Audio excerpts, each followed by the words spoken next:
apology really to the group. I don't usually have trouble coming up with BBC topics, and I have really struggled with this one. So I finally just sat down and poured out my heart, and that's what you're going to get.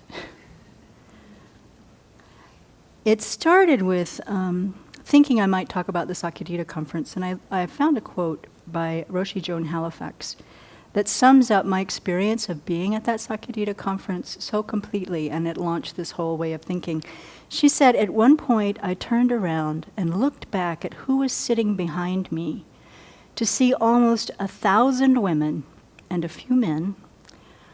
Most of the women had shaved heads and were wearing robes. Gray, brown, orange, white, pink. It was staggering. You know, I'd never been in the same room with so many women practitioners. It was like being in this sea of Kuan Yins."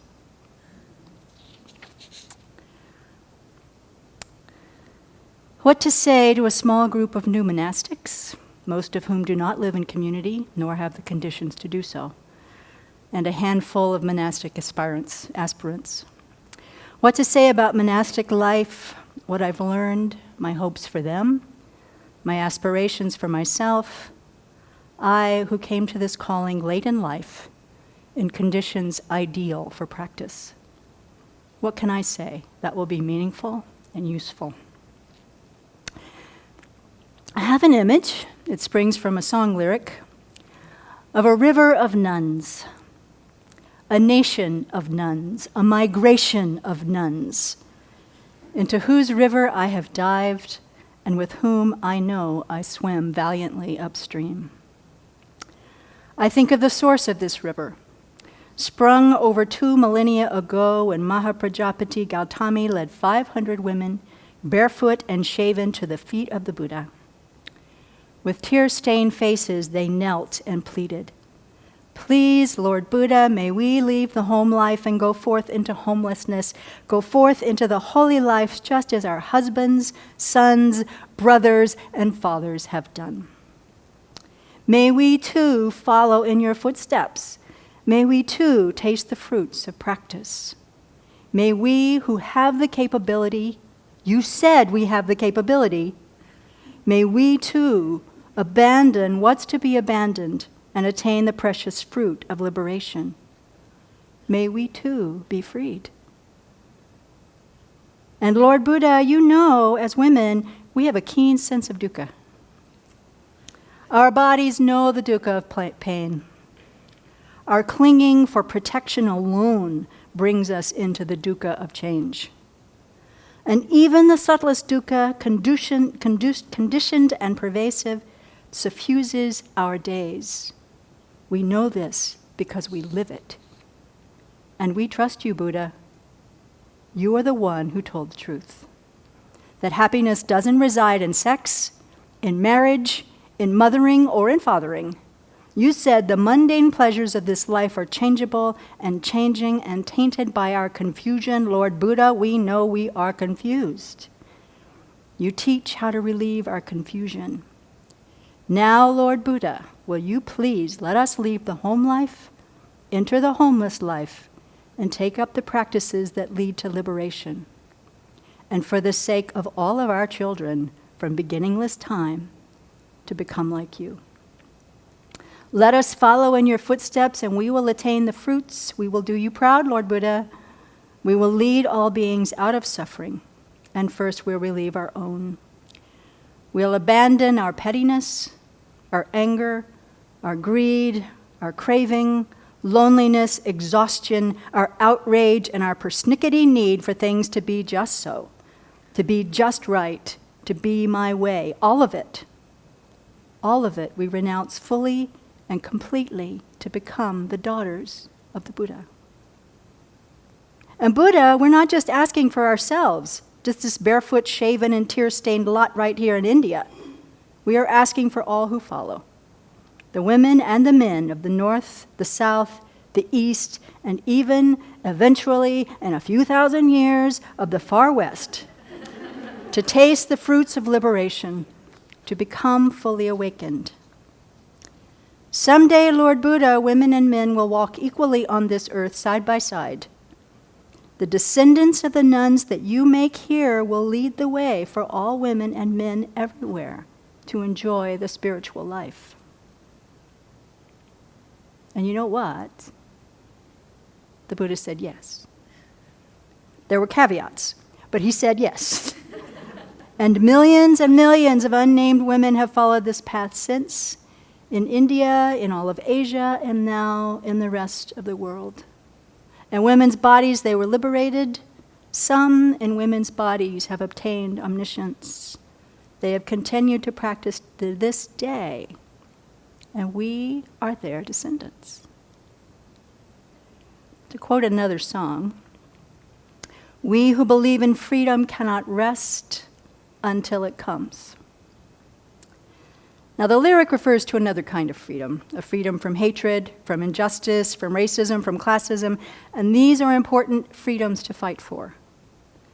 But any freedoms won in the world for any group of people will always be temporary freedoms. We who believe in true freedom and the liberation entirely from the sufferings of samsara, we cannot rest, we must not rest until that comes. And we are free. When we are free, we have no other moral choice but to turn around and free everybody else as well. So we who take these robes in this day and age in so many circumstances, in communities, without communities, alone by choice, alone by conditions, we are really all in one big river. This river of monastics, born from the spring of the Buddha himself. We are in the river among all those who came before and who will come after. Think of the nuns who got on a boat and sailed to Sri Lanka to give that ordination. Think of the nuns who sailed from Sri Lanka to China to give that ordination. And even in this century, I think of the Gebchak nuns in Tibet who fled the communist invasion, some of whom hid in the hills for 20 years, and when the coast was clear, came back to rebuild their nunneries, rebuild their communities. And here at Sravasti Abbey and other nascent nuns communities, we're all in that same river. The Abbey's mission is to cultivate a flourishing monastic community where learning and practicing Buddha's teachings cultivates peace in the hearts of the residents, the visitors, and the world. Why? So the Buddha Dharma will last long in this world. And really, so our part of the world, so incredibly rich with material goods, and so incredibly sick and suffering at heart, can find a possibility of freedom from our suffering. So our ordination is not just for ourselves. Whatever our circumstances, we swim along in this river, all of us swimming upstream. Sometimes our strokes are strong and we carry ourselves along. Sometimes we float on the current, being moved by others. Sometimes we hook an arm around a struggling Swiss sister as we swim for both of us, one arm holding her head above the water. And sometimes I'm the one who is held when we allow it, carried by the wave of our sister's conviction and love. Because we get that the Buddha finally told the truth. We get that we are all drowning in our confusion and our dukkha. We know that the Buddha told the truth about the way out. And we know that we who believe in freedom cannot rest until it comes. And that we will not leave one being behind. So I believe that if we can remember and never forget that we are in the stream with all of us that came before us, and that our ordination and our very life is the commitment to work for that, then whatever hardships we encounter, inner and outer, whatever kind of obstacles to our ordination we come up against, all of that can be endured in honor of the nuns who asked at the very beginning, "Lord Buddha, please." And he said yes. And we will do him proud, and we will do them proud. And may we all, whether we ordain in this life or another future life, may we be able to pray, to hold and keep that ordination in all circumstances, to really be able to follow in the Buddha's footsteps with all kindness to Mahaprajapati Gautami. And may we all do this together until we're fully awakened.